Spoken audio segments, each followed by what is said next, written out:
A mercy from the most merciful. Enter into the embrace of the Quran. That time of the morning where we join our very own Rafeek Hassen, who is the president of IFRI, a world-class scholar of comparative religion. He also has many talk shows that he hosts on various platforms. Rafeek, assalamu alaikum wa rahmatullahi wa barakatuh. And tell me how you're doing this fine, beautiful Saturday, Ramadan morning. Alaikum salam wa rahmatullahi wa barakatuh, Rafeek. Alhamdulillah, beautiful day and beautiful way in which Ramadan has started. We thank Allah for that. Absolutely, Rafeek. I'm getting straight into correspondence as I see that computer is flashing at me. Says Jews a day, 66 minutes. Oh, they're going to eat into our time. But it says, Assalamu alaikum wa rahmatullahi wa barakatuh. The breeze and shafa'at. My question for Sheikh Rafeek Hassen, we know of Muhammad sallallahu alaihi wasallam directive of taking the message to leadership of his time. Who is taking the message to South African leadership today? How should it be approached? How receptive would people like Malema be to the message? What would the three most effective points be to stress? And how about the reverts to Islam, especially many Zulu reverts? Why have they not taken initiative to take the message to the leadership? Jazakallah, my brothers from Hafiz Dawood, your brother in Islam. Rafeek, as I said, the Genesis is worrying me here. So it gives us about 8 minutes to give the reply. Bismillah, Rafeek, go for it.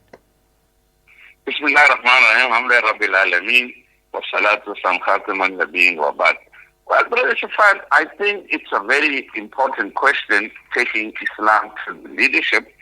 And before I answer that in the South African context, I want to just maybe modify just that concern, because yes, on the one hand, it is true, as the brother says, Hafiz will send a question, that that was Nabi Sallallahu Sunnah to send letters to the leaders and tribes and the neighboring countries. But remember Surah Abasa wa Tawalla, in that surah of the Quran, when the blind man was approaching Nabi Sallallahu and he was busy with the leaders, of the tribes.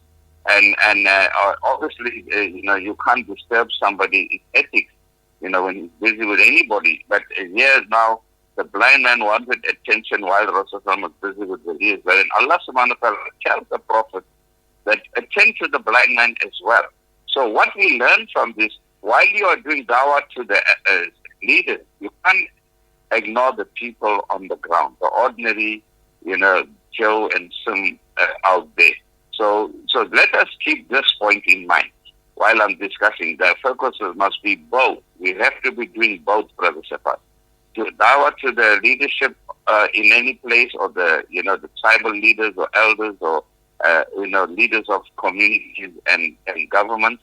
But at the same time, do not ignore the ordinary person in the street. Everyone is important, and Islam has to reach everyone. When I look at the South African context, Brother Shafat, I can tell you that there has been moves along this line. So we cannot say we have neglected it. Maybe we can say we need to step it up in certain areas. I'm 40 years on the ground, with the dawah. And so, we can have a look at a nice overall view of what we've been doing. I can tell you now, currently, it took slow to start. We had a lot of challenges. It was in the heydays of apartheid. Apartheid was even blocking us to enter the townships because they didn't want us to, it was separate development. Indians, coloreds, Africans, whites, Europeans mustn't mix. And Islam was, we were trying to cut across all those borders, enter the colored townships, so-called African townships and what have you. So the challenges were there. But we under difficult times, we made those strides. But post-apartheid, I must say, exponentially the dawah was increasing. I mean, you remember, I think it's Maulana Dawood who took a delegation to the king, who passed on Zwelatini. I'm talking about many dawah people. You yourself been there to Zwelatini at once, Alhamdulillah. And many, I had him at the function where he was the guest speaker. It was the Dawa, the book of the Ubaka, which Marhum Uncle Dawood wrote that book. And he asked me, I was the director at the time, to bring the king. And the king accepted he launched it. And Uncle Dawood said, why should he come and launch a book that tells him Christianity is wrong? I said, because he's the king. He's beyond, he's above. He knows that among the people of Zulu land at that time, there were, Muslims, Hindus, Christians, of that multi-faith. And he mentioned that. That's why he accepted. He was a man who was very open-minded, the past things were letting, and I think his son is following suit. So coming back to it, so I think, Maulana Dawood arranged a big program, and I think there was a huge attendance. All right, there may be criticism on how the program itself was handled, but he went to tell the king that I'm a Zulu, and I'm local, I'm born, bred, and I'm 100% a Zulu, but I'm a Muslim also now. So I think the point was made at that level. And today, I think the king's daughter is a Muslim. Mandela's grandson is a Muslim, from the leadership side.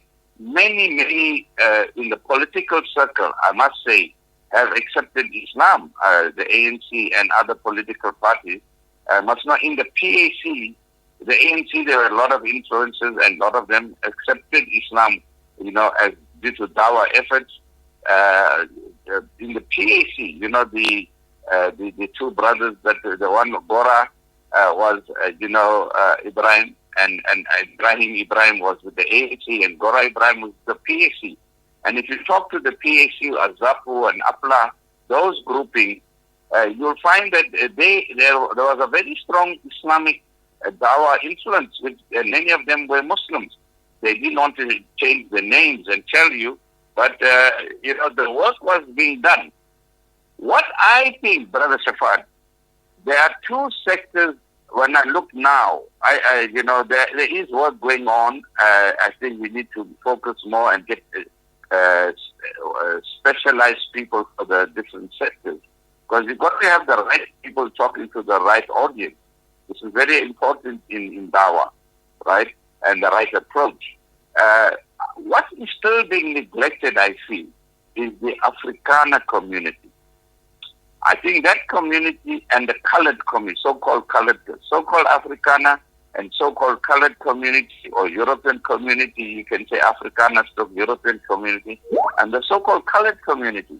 These two communities, for me, are very important, but they not enough effort being done. When I mean effort, trained, specialized people, making inroads in a proper, systematic way. On the other hand, we don't want to be seen to be overbearing. We don't want to get the label of, about this group, this Christian sect that keeps coming and knocking at your door, right? They come and they hound you literally. We don't want to be seen that Jehovah's Witness. Yeah. We don't want to be a Jehovah's Witness style or the born again Christian evangelicals, pushing things down people's throats. But in a very decent and just in an informative way, not preaching but informing. I think, but overall, I think we did okay. There is room for improvement, and I think we need a bit more specialized, dais in the different to speak to the head and the leadership of this country. Rafeek, you can see you're a media man. You beat the Genesis. Started showing me red lights, but it didn't show me the red light because Rafeek Hassen is on that end. You were absolutely brilliant, clinical. Allah bless you for that. And as I said, the Quran, 66 minutes uninterrupted this morning. We'll let the Quran come through because it's Ahlan wa Sahlan, Ya Ramadan. You're honored the month of the Quran. Rafeek, you have a, mashallah, beautiful day ahead. We will definitely talk to you soon. Assalamu alaikum wa rahmatullahi wa barakatuh. Wa alaikum salam wa rahmatullahi wa barakatuh.